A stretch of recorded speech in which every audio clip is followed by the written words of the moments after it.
Welcome back to my channel Ghar by हर्ष।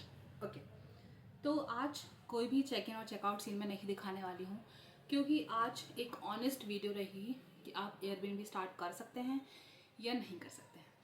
मतलब एक महीने में तो ये जजमेंट निकालना बहुत ही मुश्किल है कि स्टार्ट करना ईजी रहेगा या अच्छा रहेगा या नहीं। पहले मैं इसको यहाँ लगा लेती हूँ, क्योंकि ऐसे में बात करूँगी तो मैं ज़्यादा इंटरेक्टिव नहीं बन पाऊँगी। Okay, now it's more comfortable. तो मैंने मेरा लैपटॉप यहाँ पे सामने रख रखा है ताकि मैं सारी चीज़ें कवर कर पाऊँ और मुझे कुछ भी इशू ना हो। आगे जाके मैं आपको सारी चीज़ें एक्सप्लेन करना चाह रही हूँ कि मेरे को क्या क्या दिक्कत आई है। पहले मैं आपको पॉइंट्स बता देती हूँ, मैं क्या क्या पॉइंट्स पर बात करने वाली हूँ।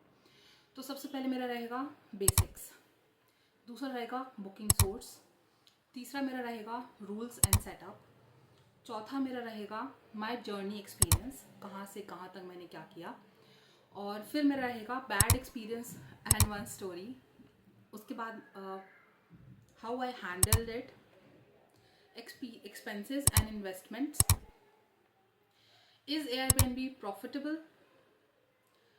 फिर मैं आपको मेरा पूरा CTA बताने वाली हूँ। CTA इज़ जस्ट लाइक मैंने कितना प्रॉपर्टी विजिट करी, कैसे मेरा ये आगे जाके प्रॉफिटेबल बिजनेस बनेगा नहीं बनेगा, वो सारी चीज़ें मैं आपको हर एक पार्ट में बताने वाली हूँ। तो let's go with our point number 1, which is basics.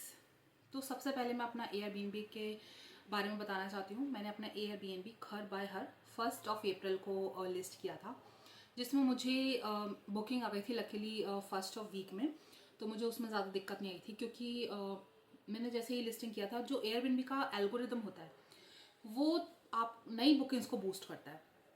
तो जो 45 डेज होते हैं, 30 या 45 डेज, उसके बीच में एयरबीएनबी खुद चाहता है कि जो नई बुकिंग्स हैं वो बूस्ट अप हों। तो उस वाले पीरियड में हमको बुकिंग्स आती हैं और एयरबीएनबी ही हमारी जो बुकिंग्स है वो लेके आता है। मतलब ऐसे वो लेके नहीं आता है, बट वो हमारी लिस्टिंग को दिखाता है नए यूज़र्स को, नए गेस्ट को। तो उसके अकॉर्डिंग हमारे पास अच्छी बुकिंग्स आती है। तो ये हमारा बेसिक इन्फॉर्मेशन रहा। अब मेरा बुकिंग सोर्स क्या है। अब अगर मैं बात करूँ बुकिंग्स की, तो मेरी मेजॉरिटी बुकिंग्स अभी एयरबीएनबी से आ रही है। मैंने booking.com पे भी ट्राई किया है, बट उसमें प्रॉब्लम ये है कि मुझे काफ़ी सारे डॉक्यूमेंट्स कंप्लीट करने पड़ेंगे, जो मुझे अभी टाइम नहीं मिल पा रहा है, because I am a working professional as well. So I need to give some time for that. तो अभी तो फ़िलहाल मेरा एयरबीएनबी से ही मेजर बुकिंग्स आ रही हैं। और मैंने इंस्टाग्राम भी स्टार्ट किया है अभी, घर बाय हर से, आप उधर भी फॉलो कर सकते हैं मुझे। तो वहाँ से मेरी ही अभी कोई बुकिंग्स तो नहीं आई हैं, बट काफ़ी सारे इंक्वायरी आई है कि आपका एयरबीएनबी कहाँ पे है, क्या प्राइसिंग्स हैं। तो मैंने उसके अकॉर्डिंग अभी इंस्टाग्राम पे बस थोड़ी बहुत रील्स डाली हैं, जिसमें अच्छा इंट्रैक्शन मिला है लोगों का। और हाँ, स्टार्टिंग में मैंने अपने फ्रेंड्स को भी सजेस्ट किया था, काफ़ी सारे ऑफिस फ्रेंड्स को वो विज़िट किए थे। तो यस, अगर आप वर्किंग प्रोफेशनल हैं तो आपको एक ये एडवांटेज तो मिल सकता है कि आप अपने कॉलीग्स को बता सकते हैं और वो विज़िट कर सकते हैं, एक ये प्रॉफिट रहता है। अब हम आते हैं रूल्स और सेटअप पे। तो मैंने अपने कुछ बेसिक रूल्स सेट किए हुए हैं, जैसे कि कोई डैमेज, ब्रेकेज, या फिर अगर आप अपने पेट को लेके आते हैं तो, क्योंकि मेरा 1 BHK सेटअप है, तो अभी कुछ ज़्यादा डेकोरेशंस वगैरह या कुछ ऐसा आइटम तो नहीं है जो टूट फूट सकता है, पर फुल्ली फर्निश्ड है। तो अगर कुछ भी ब्रेकेज होता है तो I will ask some security deposits. तो मैं वो चीज़ उनसे मांगती हूँ, और ये मेरा एक डैमेज और बेसिक रूल जो मैंने सेट किया हुआ है, ये वो है। अब मेरी जर्नी अभी तक कैसी रही है, तो मैं आ, सही बताऊँ, स्टार्टिंग से काफ़ी गेस्ट बहुत अच्छे आए। स्टार्टिंग में मतलब कुछ मेरे फ्रेंड्स आए, कॉलीग्स आए, और काफ़ी सारे अननोन लोग भी आए जो कि काफ़ी अच्छे थे। और क्योंकि मेरी लिस्टिंग न्यू थी, तो उनके फीडबैक से कुछ और अच्छे गेस्ट आए। ने लॉन्ग स्टे भी किया, किसी ने बहुत शॉर्ट स्टे भी किया, क्योंकि दिल्ली कपल्स से तो भरा पड़ा है, तो मुझे शॉर्ट स्टेज ज़्यादा आते हैं। तो I love short stage basically. अब आते हैं बैड एक्सपीरियंस पे। जब अच्छी चीज़ें होती हैं गाइस, तो बुरी चीज़ें पीछे से आ ही जाती हैं। तो एक्सपीरियंस काफ़ी स्ट्रेसफुल था मुझे। मैं नाम नहीं लेना चाहती हूँ, बिकॉज ऑब्वियसली कॉन्फिडेंशियल्स होते हैं। बट उस गेस्ट ने मेरे को होस्ट को और मुझे काफ़ी ज़्यादा परेशान किया था। आई रिपीट, काफ़ी ज़्यादा परेशान। कैसे किया था, मैं एक एग्जांपल बताती हूँ। हर टाइम कॉल्स, हर टाइम मैसेज, मतलब जिस डे से उसने बुकिंग करी है ऐसा एक भी दिन नहीं गया है कि उसने मेरे को होस्ट को मैसेज नहीं आया है, मुझे मैसेज नहीं किया है रैंडम चीज़ों के बारे में। क्या वहाँ पे फ्रूट्स मिल जाएंगे, क्या वहाँ पे वेजिटेबल्स मिल जाएंगी, क्या वहाँ पे स्पाइसेस मिल जाएंगे। ब्रो, इट्स दिल्ली, ऑब्वियसली तुम्हें हर चीज़ ब्लिंकिट ज़ेप्टो पर मिल जाती है। बट फिर भी हमने कामली हैंडल किया, क्योंकि ऑब्वियसली नए, हम भी नए हैं, हो सकता है वो भी नया हो गेस्ट या फिर होस्ट, कभी उसका एक्सपीरियंस ना रहा हो एयरबीएनबी पे। तो मैंने मेरे को होस्ट को बोला प्लीज़ कामली हैंडल करो, हमको गुस्सा नहीं बताना है, क्योंकि वो कभी भी कॉल कर देता था रैंडमली। रात के 2 बजे कॉल कर दिया, 3 बजे कॉल कर दिया। बहुत ही पेशेंसली हमको इसको हैंडल करना पड़ा। क्या हुआ कि जैसे जैसे उसका स्टे पास आता गया, उसने बोला कि मैं अर्ली चेक इन करूँगा। अब अर्ली चेक इन, कितना अर्ली चेक इन करोगे भाई। उसने बोला मेरी बस या ट्रेन, आई थिंक वो ट्रेन से आ रहा था, तो ट्रेन आ जाएगी मेरी 5 o'clock, तो I will be there by 6:30 और 7। तो मैंने कहा 6:30 और 7, अगर हमारा प्रीवियस, लकीली हमारा उस दिन कोई प्रीवियस गेस्ट नहीं था, और मुझे शायद याद नहीं है अगर होगा भी तो हमारा स्टे उस टाइम मतलब नहीं था कोई भी गेस्ट। तो मैंने मेरे को होस्ट को बोला कि इतना अर्ली चेक इन उन्होंने हमें पहले नहीं बताया था, अगर उन्होंने पहले बताया होता तो we will charge something, because हमारा जो चेक इन टाइम है वो 11:30 to 12 के बीच में हम करवा सकते हैं, उसके बाद में आप कभी कर सकते हो। पर उसने वो चीज़ नहीं मानी और उसने जल्दी चेक इन किया, और फिर उसने हमसे बोला कि आपने ये चीज़ पहले क्यों नहीं बताई। अब हम पहले बताएंगे कैसे, जब आपने हमसे बोला ही नहीं कि हमको अर्ली चेक इन करना है, तो हमने बताया भी नहीं।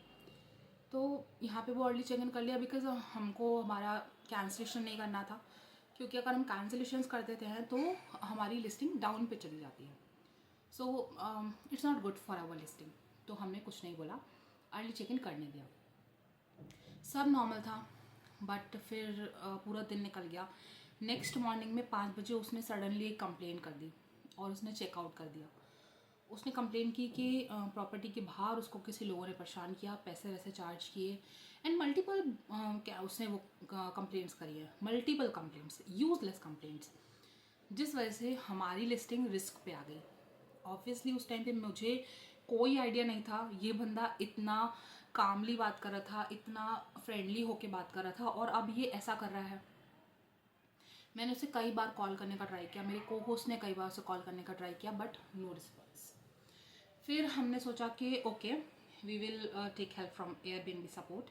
लकीली टचवुड एयरबीएनबी सपोर्ट ने हमारी बहुत हेल्प करी, बट एयरबीएनबी सपोर्ट हमको वहीं तक हेल्प कर सकता है जहाँ तक उनकी कैपेबिलिटीज़ होती है।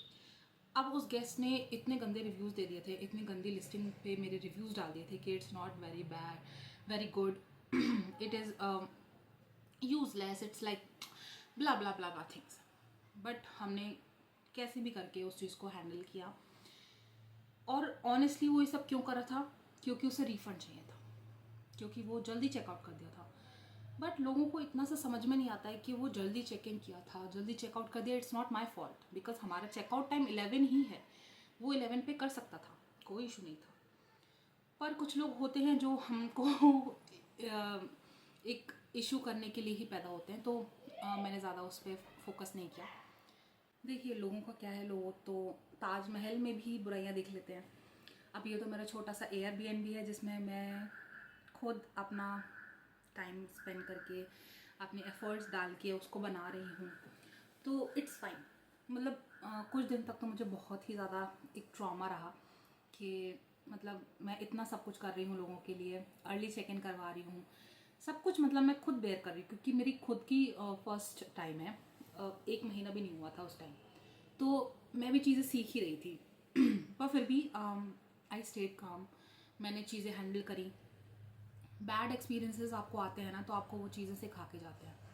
मुझे एक चीज़ अच्छी सिखा के गए कि अब कितना भी कुछ हो जाए, अर्ली चेक इन मैं नहीं देने वाली हूँ। इफ़ इन केस अगर उनको बहुत अर्जेंसी है तो आई विल चार्ज मनी। मैं मतलब 1-2 घंटे को तो मैं मानती ही नहीं हूँ। अगर 11 बजे आपका चेक इन है या 12 बजे आपका चेक इन है, और अगर मेरे पास कोई प्रीवियस गेस्ट नहीं है, तो मैं आपको दे सकती हूँ, मैं आपको 10-9 बजे कितना भी दे दूँगी, पर आप 6 बजे आओगे तो मुझे भी उसमें लॉस होगा ना। इसलिए मैं अब अर्ली चेक इन के लिए एक सब्जेक्टिव बन गया है मेरे लिए। अगर उनका हिस्ट्री अच्छा है, पहले मैं तो उनका अकाउंट देखती हूँ कि अगर वो प्रीवियस रुक चुके हैं कहीं पे और उनके रिव्यूज़ अच्छे हैं तो मैं उनको अकोमोडेशंस दे देती हूँ अर्ली चेक इन के लिए। Otherwise I will say clear no, because मुझे अब स्ट्रेस नहीं लेना है, इसलिए मैं उनको मना कर देती हूँ। इससे मुझे ये थोड़ा सा एक सबक मिला है। उसके बाद मैंने बस ये डिसाइड कर लिया था कि मैं अपनी लिस्टिंग को बेटर बनाऊंगी। जब मुझे ये लगा कि मेरी जो लिस्टिंग है रिस्क पे है, क्योंकि वो रिव्यूज़ के बाद में एक रिस्क ही आ गया था मेरी लिस्टिंग पे। मेरे को एक एयरबीएनबी की तरफ से एक नोटिफिकेशन आया था कि आपकी जो लिस्टिंग है वो रिस्क पे है। तो मैंने अपनी हर चीज़ चेंज कर दी, मैट्रेस चेंज कर दिया, डेकोरेशन और लगा दिया, मतलब मैंने इन्वेस्ट बहुत ज़्यादा कर दिया था उस चीज़ के बारे में, क्योंकि मुझे इतना मेंटल स्ट्रेस हो गया था। मुझे लगा कि मेरी रूम्स में कुछ अच्छा नहीं है, मेरी लिस्टिंग में कुछ अच्छा नहीं, बट एवरीथिंग इज़ गुड। अब आते हैं एक्सपेंसेस और इन्वेस्टमेंट में। अब अगर मैं बात करूं कि एक्सपेंसेस कितने हुए हैं, तो ऑनेस्टली अभी 1 मंथ ही हुआ है, मुझे प्रॉफिट बिल्कुल नहीं हुआ है, क्योंकि फ्लैट रेंट, सेटिंग्स और decorations, bedsheets, linens, mattress, setup, बहुत सारी चीज़ें होती हैं। 1 मंथ में आप पहले उस घर को जीते हो, खुद आप उसको टेस्ट करते हो कि आप उसमें रह सकते हो या नहीं, उसको डेकोरेट करते हो। अब मैं तुम पूछोगे कि एयरबीएनबी अब प्रॉफिटेबल है या लॉस में है, तो 1 मंथ में ये डिसाइड नहीं कर सकती हूँ।